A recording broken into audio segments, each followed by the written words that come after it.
Hello everyone, in this video we're going to be learning how to make zines with staples. Now there are a few ways to do this.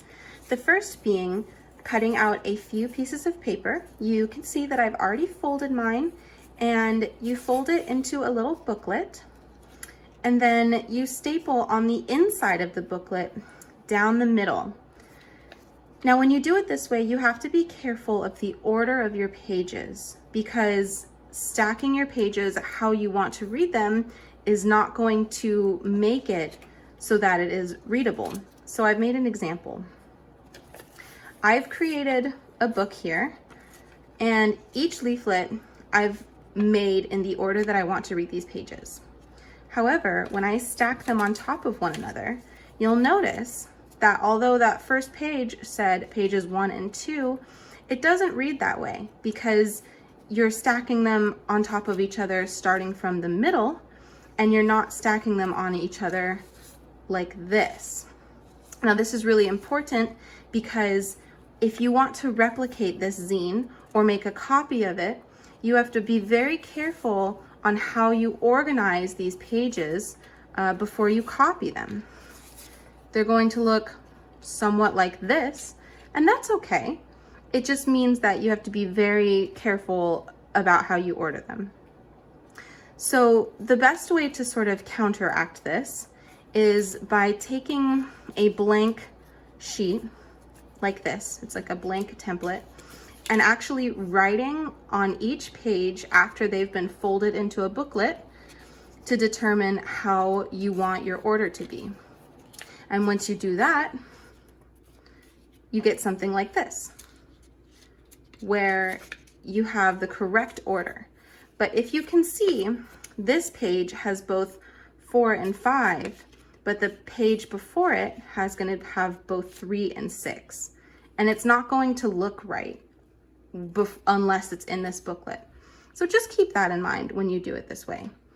The second way to make a zine using staples is this way, and it's by far the easiest and by far the most versatile. This can be any size and shape.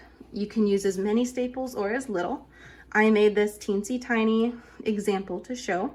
You basically cut out as many pages as you want, stack them in the order that you want to read them, and just staple down the side. The reason why this is so versatile is because you can have as many pages as can fit in your stapler.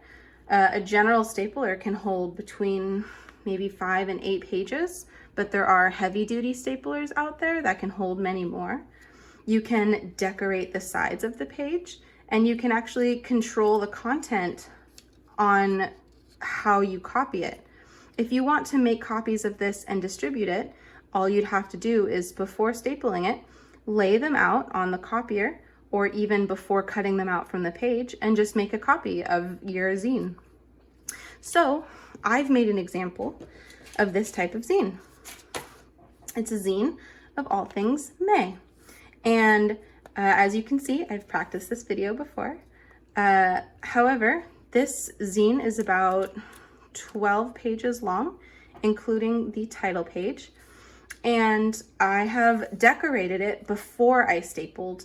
And this was important to me because when you decorate it after you staple, you may or may not want to use the back side of the page, which, as you can see, my pages bleed through, and I didn't want to use the back side of the page. And so I wanted to make sure that when I decorated each page, I had a flat surface and I wasn't dealing with a lot of staples.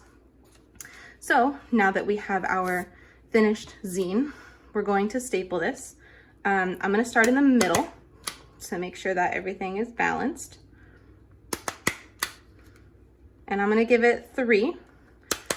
I think it looks aesthetic.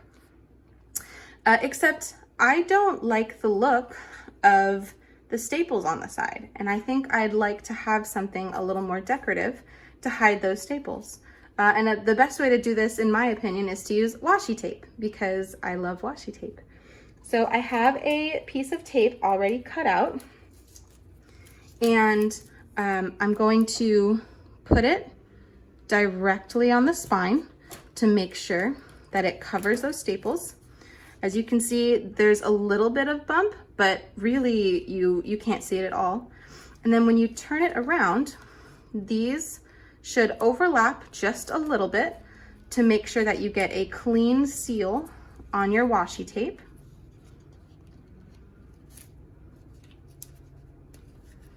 And voila, you have a stapled and bound cute little zine. Now my zine of all things May has a few dates that I thought were important. Obviously you can do this however you would like. I wanted to bring attention to May Day, which is a holiday in Hawaii. I wanted to talk about Star Wars, May the 4th be with you. I wanted to look at Cinco de Mayo. Mother's Day is on May 10th.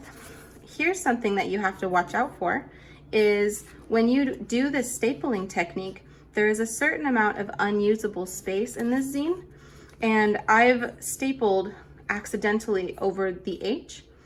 In order to make this better formatted, you could, on each individual page, mark out where your staples are going to block so that you can make sure to put a design that isn't within that staple region.